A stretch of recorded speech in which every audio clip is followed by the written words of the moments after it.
Hi, we're the Huge Movie Fanatics. We've just finished our Star Wars reviews. Check them out. You can watch them all now. And we're going to do sort of like a modern day kind of... This is in a lot of ways. It's Fox, it's the Yeah, same it's- studio, it's a modern day Star Wars in a lot of ways. It was compared heavily to Star Wars when it came out. We are doing Avatar, which, like, this was a very love-hate kind of movie. It's the most, like, highest-grossing movie of all time from my favorite filmmaker, James Cameron. And I'm going to say right off the bat, I've seen all of James Cameron's movies. I don't count Piranha 2 because he doesn't count Piranha 2, though I have seen it. But every one of his movies is a 4-star movie. I will just say that. And this one is no exception. I would give this one 4 stars for the sheer ingenuity it took to make this movie. Like, this is groundbreaking on a lot of levels. It's very entertaining, like, all the way through. There's no real lulls that I've found, and it's like 3 hours. Like, it's ungodly. Well, it's 160 minutes. That's 2 hours and 40 minutes. Yeah, so it's quite long. There's no lulls. It moves like. The performances, I think, are really strong, especially from Sigourney Weaver. Love Sigourney Weaver. She's great. And the best performance in the movie, hands down, is Zoe Saldana Saldana as Neytiri. She is oh man, she is great. She was robbed of the Academy Award the year that came out. She should have been nominated at the very freaking least, but they don't count that acting at the Academy. If it's a digital creature, they don't count it as acting. So unfortunate. Anyway, that goes back to Star Wars, actually, because they tried to get Frank Oz a nomination for Yoda, and they said that puppeteering isn't acting, and I'm just like, what? He's freaking doing that's like, how is that not? And he's giving performance and facial expressions to you. Like, That reminds me, after this we should do, I wanted to talk about the Academy Awards in general. I forgot about that. yeah, that's right. So anyway, the Academy Award, this movie was nominated for Best Picture, deservedly so. Didn't deserve to win that year, I will say. So I'm glad it didn't. I also think that James Cameron was nominated for Best Director this year. That's an Oscar that I think he should have won. Well, this year? You mean that year? That year, like when I say this year, the year after. Oh, right. He should have won for Avatar because he broke so much ground with that movie in an interesting way. And granted, he'd already won for Titanic, but you know what? I don't care. He deserved it for this movie. The story is essentially Pocahontas, which I'm fine with. Like, this is a reinterpretation of the story of Pocahontas. I'm totally fine with that. All sci-fi, all fantasy does that. Yeah, if you look at Star Wars, Star Wars is Hidden Fortress, but it's also Flash Gordon, and it's a reinterpretation of the Greek origin myth. I mean, everything's just really said over and over and over. Yeah, so, like, Friday I don't think that's is just Casablanca. Yes. But, like, this movie, I don't think that's a real... valid negative argument against the movie. A lot of people are like, yeah, they did use that. And it's just like, how is that valid? Like, there's so many other movies that I'm sure you liked that are just inspired by other things or reinterpretation. So what? I really really like this movie. I guess I'll let you take it off from there. The special effects are glorious. That's sort of to be expected, especially the scene with all the light. I like how whenever you touch a plant, it sort of lights up at night. Like, that's such a neat idea. I've never really seen before, and I like the little floating petal things that like cover him. Like, it's such a beautiful image. So anyway, I'll let you take it. I'll give it 4. Is that all you have to say, or are you going to do the thing where you feed off my off genius and ideas? Okay. Yeah, I was actually really anticipating this. I mean, for years and years, even before they started making it. Mm-hmm. I knew all about it, and by the and the thing is, I have a different mindset of a sci-fi movie in my head, something more 2001ish, which is more huge in more of a I don't know how you'd say it. What is philosophic? Yeah. Philosophical aspect, more so than what's happening on the screen, more so than visually, even though 2001 is amazing visually. So the thing is, I worked up my mind too much, like, oh my God, James Cameron, it's kind of like Ridley Scott now, going back, he hadn't done something sci-fi for a while. Since '82. Well, he did Aliens. Oh, I thought you were talking about James, Ridley Scott. James Cameron, yeah, James Cameron. So not since, I guess, T2, I guess. Well, something with spaceships, okay, we'll say Aliens. And T2 is, you could argue that. But, I was like, oh, cool, you know, and but for some reason my mind was going off on these, you know, things like it was gonna be something better than Aliens. And I guess it was my own fault because I don't know why I expected more than Aliens because, I mean, there obviously you can see a lot of aliens. Yeah. You can see it's a guy. And what is the thing with the Mexican female? I mean, is that just something he's got to have in I don't know. space I really movies like her character. Yeah, though. well, it's fine. I just thought it was a little, you know, yeah, I just thought it was weird. It is a reinterpretation of Aliens in a weird way. In a weird way, it is. And so when I saw it, I was let down. But see, the thing is, you can blame me for that because my expectations were probably too high. And there was this weird trailer, which is funny because I think it looks better. I don't know if it's probably still on YouTube. This is years and years, this is before they even started production. Someone made this trailer, this fan-made trailer, and it was like touted as like Avatar trailer. And it was, have you ever seen it? It's like got some song and it's got, you know, like high-speed city cars driving or something, the sun setting. It's got weird images. And it was like, for me, that was almost a better idea of what I hoped Avatar would be than the goddamn real movie. You should check it out. I don't know if it's still online or not on YouTube. Yeah, if you can find it, you should post it in the comments. If I can remember to do that, maybe I will. But it just had some song and it had this imagery, and I was like, I knew it wasn't the real trailer, but I was like, God, that's interesting. And for me, it was a lot better than the actual trailer, and it was weird because I just thought I'd throw that out there. So what I'm saying is, my expectation, it's my fault, because my expectation was way up here, and what he gave us was a James Cameron Aliens, in a lot of ways, popcorn movie thing. Mm-hmm. And I remember telling you this back after I first saw it, that the thing that's disappointing for me about Avatar is James Cameron, even up until Titanic, was always someone who would always be able to find the funds to do things to do big things real. You know, Mm-hmm. I mean, he did big things for real, and I thought that it was almost a shame to see, you know, Cameron finally give in Mm-hmm.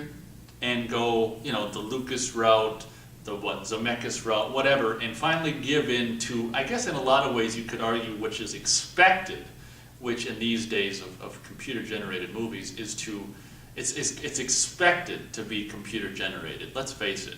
I mean, we're veering from real life production more and more and more, and Avatar is a perfect example of it. And for me, one of the biggest problems I have with Avatar is you have this guy who's James Cameron, who, what did he do, build like half of the Titanic or something? I don't know if it was full size, I don't think it was full size, I can't remember if it was full It was size. a scaled version of it. Scaled. But I'm saying that this is a guy who I love because in a lot of ways he was one of the last people to do things in a huge scale like that for real, like Titanic, and by building the ship like that. And he even says now, I mean, if he did that now, I mean, he probably wouldn't have built that huge thing, and he probably would have just done visual effects and stuff. And I guess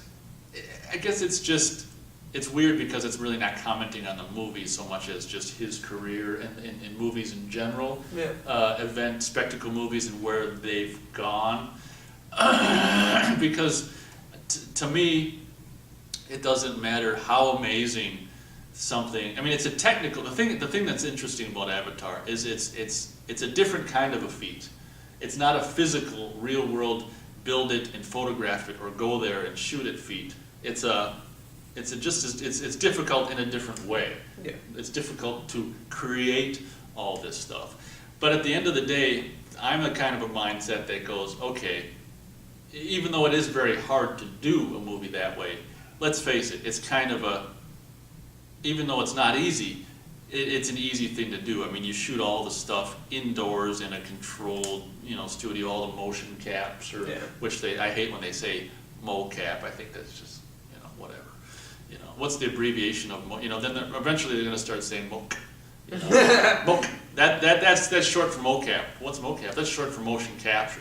So that someday, trust me, but in 10 years or 5 years, they're going to be going moc. We did it moc. And then after 10 more years, it'll be just nothing. That's short for moc, which is short for mocap, which is short for motion capture.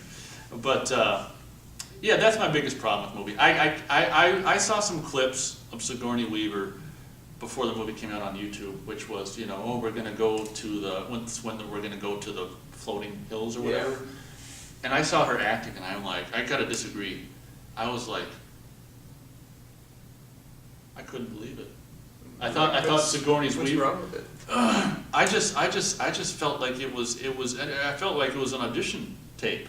This is really interesting, which is you like it, and I couldn't believe it. So the best acting, which is ironic, is very much what happened in episode 1, as far as I'm concerned, which is he is the CG stuff. I think that the best acting happens in the CG world of Avatar, and I think that the stuff that's filmed. I like actually how he films. God, he always films good, even the real world stuff in Avatar. But I thought that the acting, and this is my opinion, is just all the real people.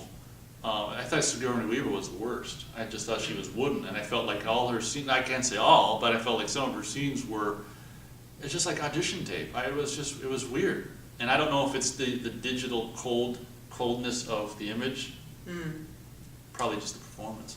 But I just think the performances are really wooden from her and a lot of the other people, and it's just like, yeah. I really liked her and Giovanni Ribisi. They were both like really. Well, he really was great. good, but I mean, being an asshole.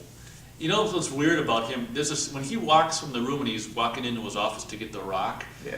He says it's weird. I don't know if it's supposed to be subliminal or what, but he's like, if you turn the subtitles on, he goes, I can't.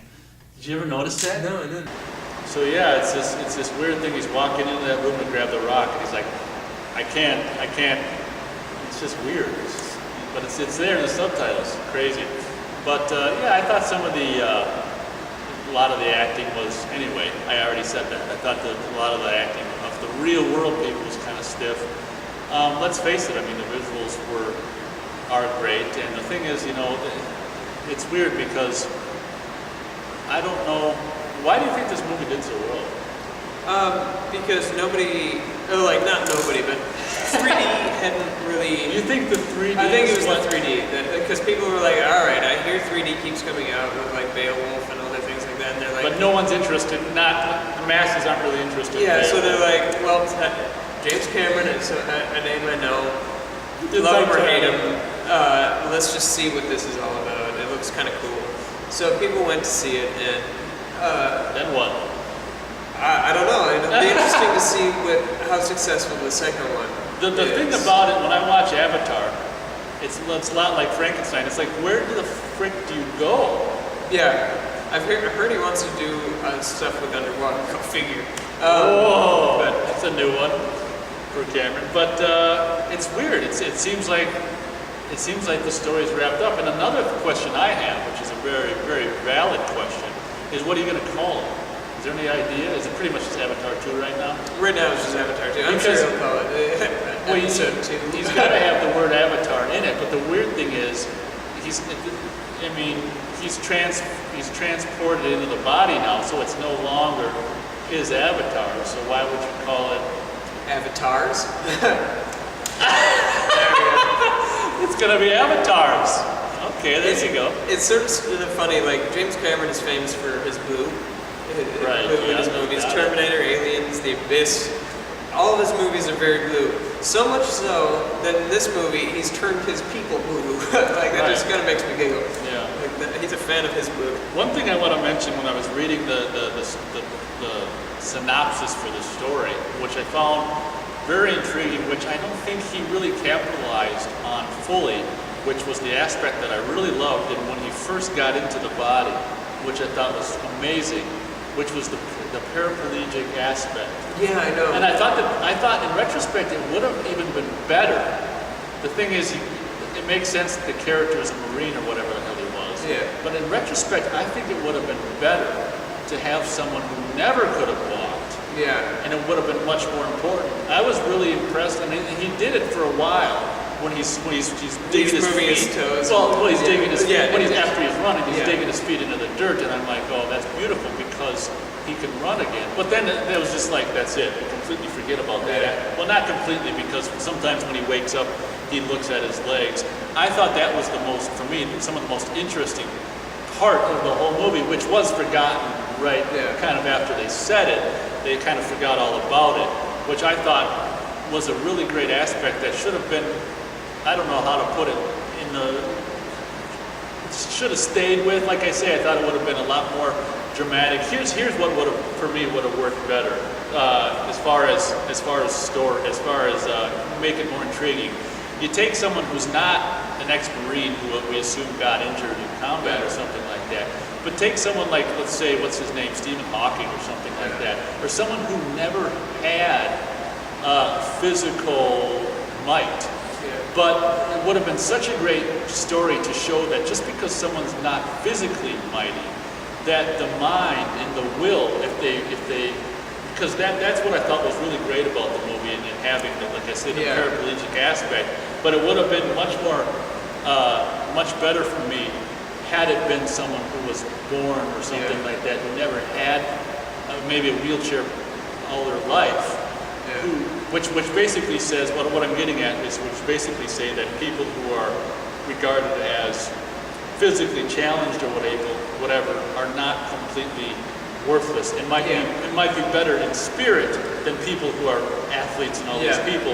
And I thought that would have been a great statement to say, like, look at this mind put into a capable body. Look at what he did for all these people. He saved the goddamn people. And I thought that would have been so much more impressive in that aspect. I'm going to go 3 stars. I'm just going to go 3 stars. I mean, it's undeniable that the scenario is competent and it never really gets boring. And even when you watch it over and over, I'm assuming you've seen the extended. I still have not seen that yet. Holy shit! Yeah, I need to watch that. You've never seen the alternate opening? No.